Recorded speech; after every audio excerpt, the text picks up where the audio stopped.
Okay, good morning, grade 6. Para dun sa mga stable ang connection, kindly open your cameras. And let's start. So, hello. Again, open your book on page 261. Angel, 261. And we're going to discuss about solving problems involving algebraic expressions and equations. Diba? Na-explain ko na sa inyo kung ano ba yung pinagkaiba ng expression and equation. Sino ang nakakaalala? When we say expression, ano yon? When we say equation, ano yon? Ano yung pinagkaiba nila?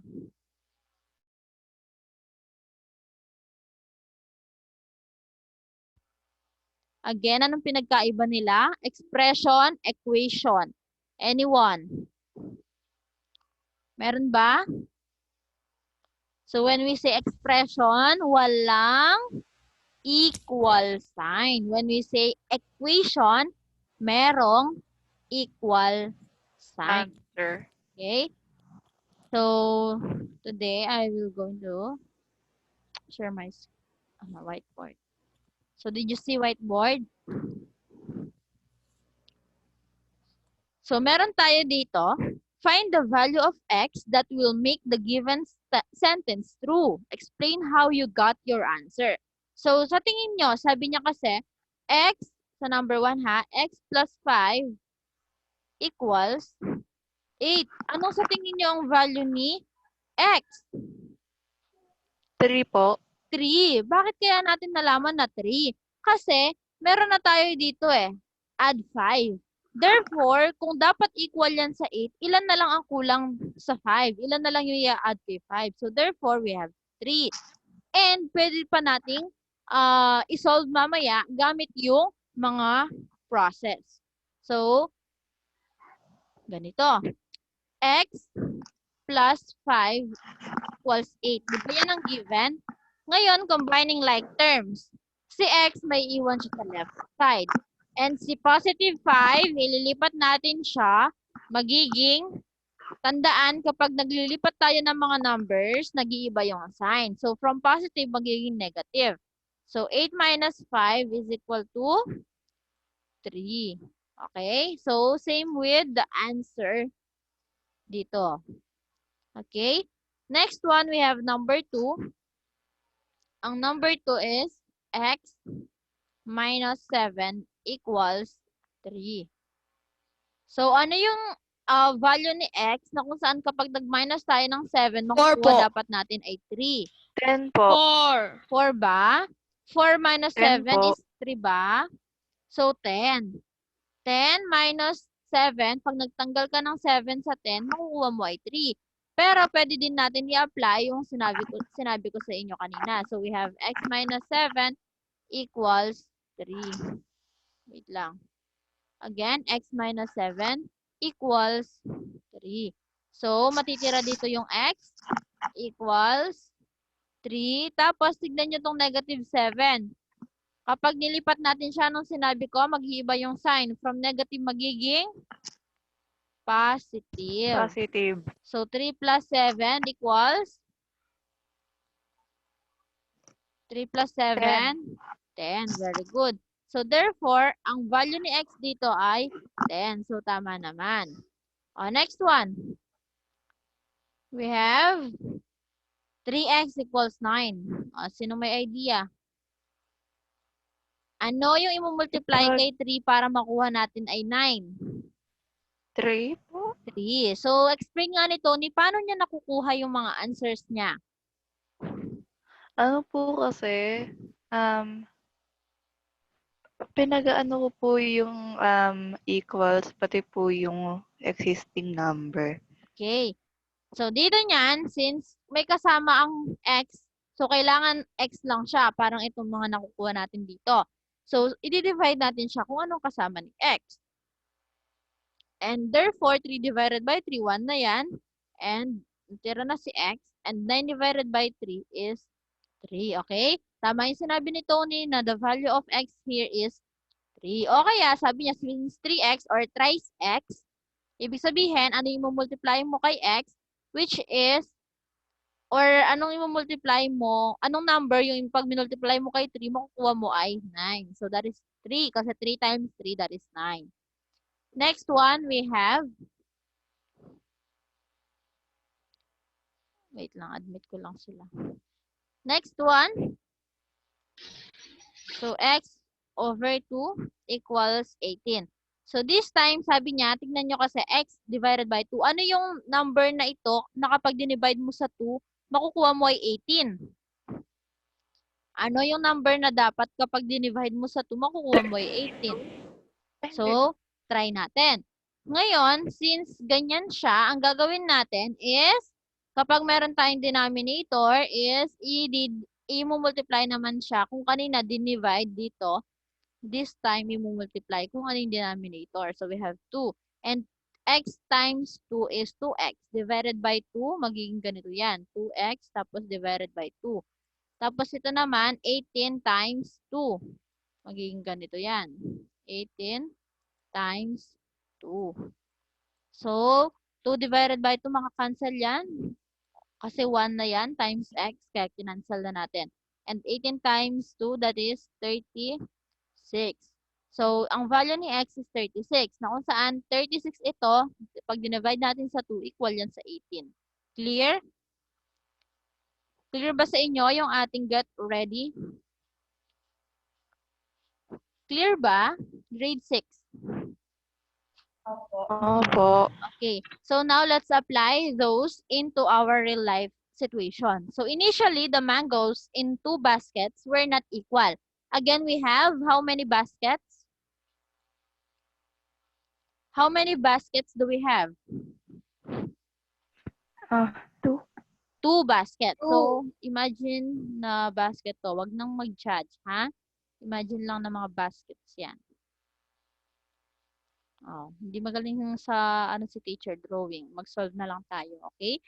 So, sabi niya, they are not equal. And Emma counted 8 mangoes in 1 basket. Ilan daw ang laman nito? Ilan daw ang laman? Sabi ni Emma. Si Emma ang 8 mangoes. Oo, si Emma ang nagbilang nito, ha? Emma. Ang sabi niya, meron daw 8 mangoes. So, anuhin ko na lang sila. Dot. 3, 4, 5, 6, 7, 8. And then sabi niya, to make them equal, she added 5 more mangoes in the second basket. So, nag-add daw siya dito ng another 5. 3, 4, 5. Ngayon, how many mangoes were in the second basket before Emma added 5? 3 po. 3. Kasi, para mag-equal daw siya, sabi ni Emma, is naglagay pa siya ng 5. So, ibig sabihin, kung 8 ito, at nag-add si Emma dito ng 5, para mag-equal daw sila sa 8, nag-add siya ng 5. Therefore, ilan ba talaga yung laman niya before siya nag-add? So, we have 3. Kasi kapag nag-add siya ng 5 at may 3 laman talaga, 5 plus 3 is 8. So, therefore, nag-equal nga naman kasi nag-add na siya ng 5. Okay? Thank you. Next one, sabi niya, nasan pa yung dito na pwedeng in-explain niya lang dito eh. So, ito, sabi niya, solve the equation x plus 4 equals 12. So, we have x plus 4 equals 12. So, imagine niyo ulit na ito ay problem ni Emma. Si Emma, ang basket na laman niya is 12. Ngayon, dun sa pangalawang basket, nag-add siya ng 4 para mag-equal siya sa 12. Therefore, ilan ba yung laman talaga ng basket? Nirelate lang natin siya sa first problem. 8 po. 8. Kasi, nag-add si Emma ng 4 para mag-equal sa 12. So, meron tayong 8 talaga na laman niya and plus 4 that is equal to 12. Okay? Nagigets ba? Pero pwede natin i-apply yung tinuro ko sa inyo kanina. Yung matitira muna sa left yung variable, yung x yan, and yung mga numbers. Ito, since nasa equal sign na siya, kakopy lang. And then, kapag nilipat mo na siya dun sa equal sign, from positive, magiging negative. So, 12 minus 4, that is 8. Nasusundan? Nasusundan nyo? Opo. Opo. Sir, baka Okay. yung iba po hindi. Oo na. Kaya nga ako nagtatanong para kapag hindi nila naintindihan, just tell me. Okay? Hindi lang yung magsasalita yung mga nakaka-gets. Kapag naguguluhan, just tell me. So, next one. We have the definition. Again,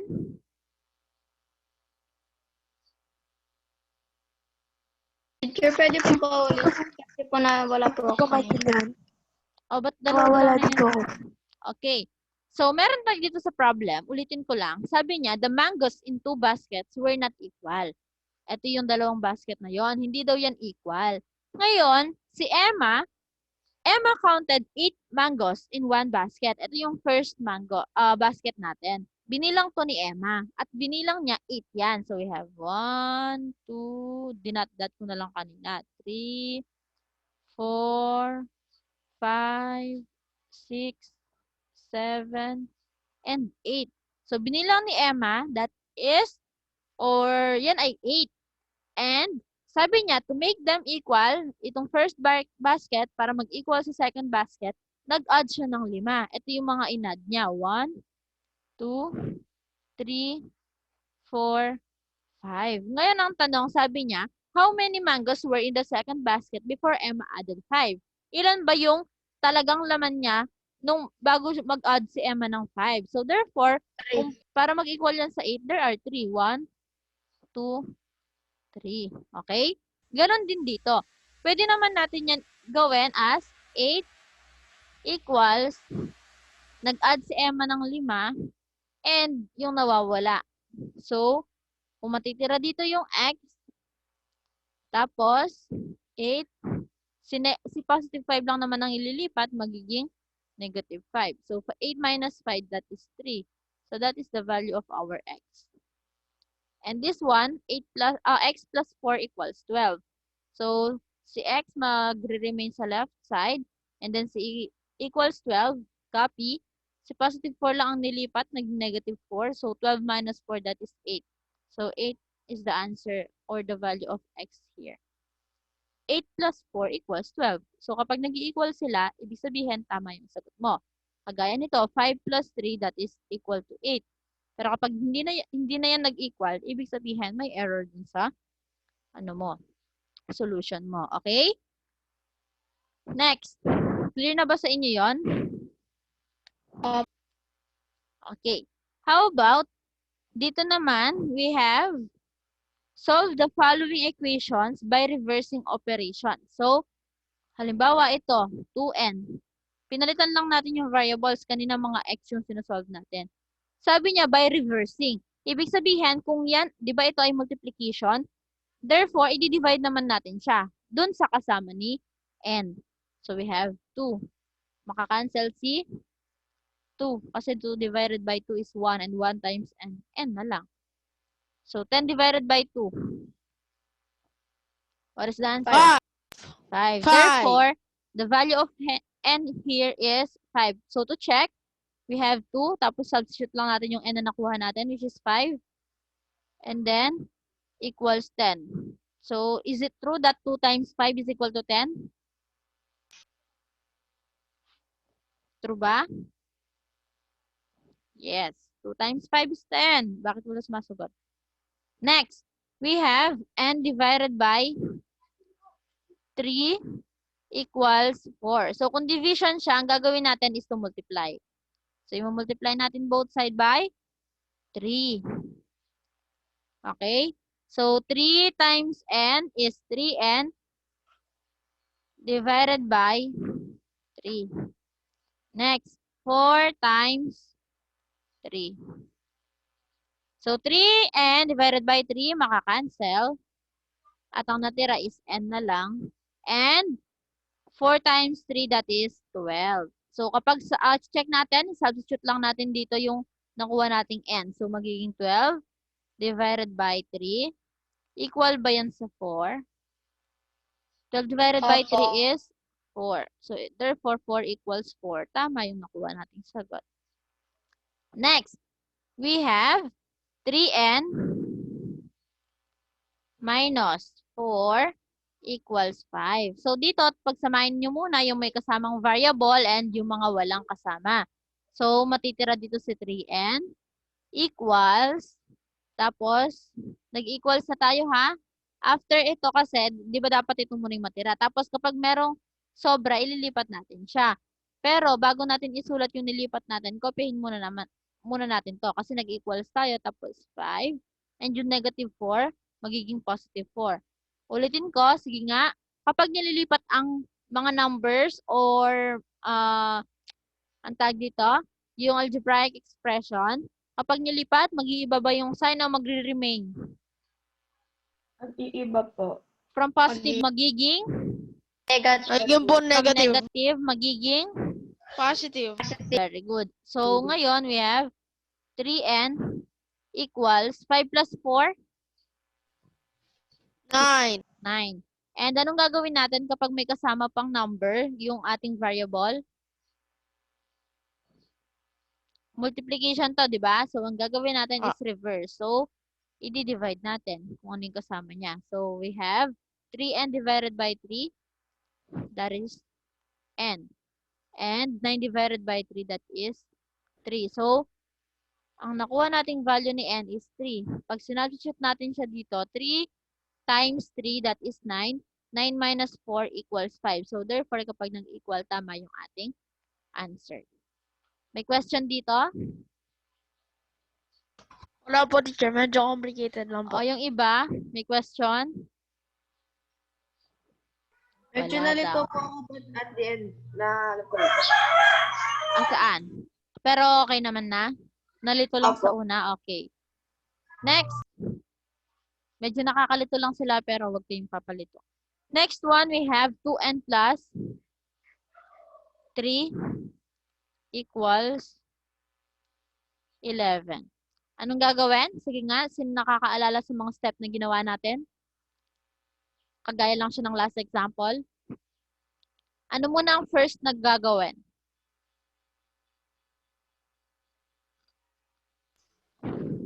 Alin dito ang dapat ilipat? Yung plus 3 po, gagawin po Plus negative. 3. Titignan nyo ha, kasi wala siyang kasamang variable. So, kapag nilipat, yung munang hindi lilipat, ika-copy. We have 2n equals 11. Tapos, meron tayong plus 3, nilipat natin, nag-negative 3. We have 2n equals 11 minus 3. Anyone? 8. 8. So, anong next na gagawin? I-division po I-divide. yung 2n I-divide by 2n ba or 2? 2 lang. by 2. Oo, so matatanggal. The answer is 8 divided by 2 ilan? 4. 4. So the answer or the value of n is 4. Kapag sinubstitute natin dito, tignan natin kung tama. 2 times yung value ni n, which is 4. 2 times 4 is 8. Plus 3, that is 11. So that's tama yung sagot natin. Okay? May question? May question? May question pa? Wala na po. Oh, last, we have, ito, a basket of fruits has bananas and mangoes. Ito daw na basket natin, merong bananas and mangoes. Ngayon, sabi niya, the bananas are 3 times the number of mangoes. Yung banana daw is more than or 3 times siya ng ating bananas. I mean, yung bananas natin, 3 times siya ng ating mangoes. Ibig sabihin, kung yung mango, isa lang, tapos ito, 3 times siya. Pero therefore, isa lang ang ginagamit nating variable, di ba? Kung ang ating mangoes ay let x, sabihin natin x. Ngayon, ano ang nito, representation ng ating, kung 3 times yung banana?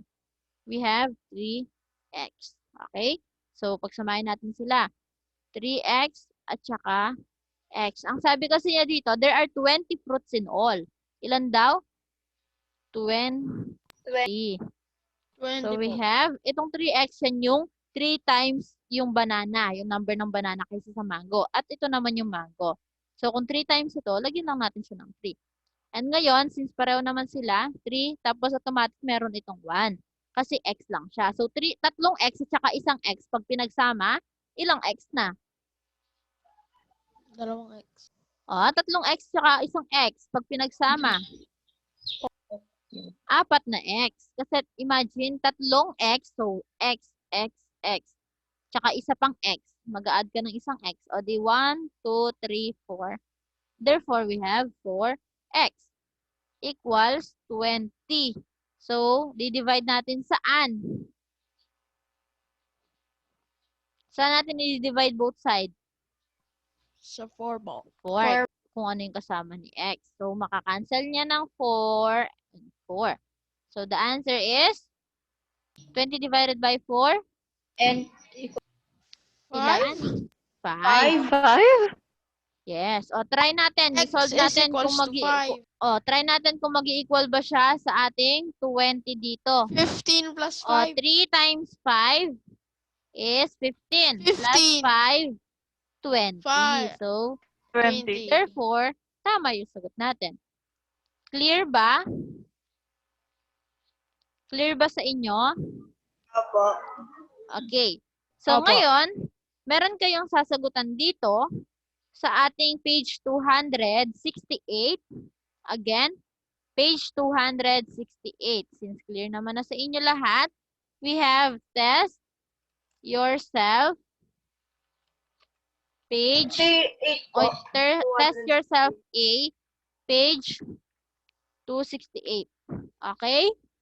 Answer test yourself A, page 268.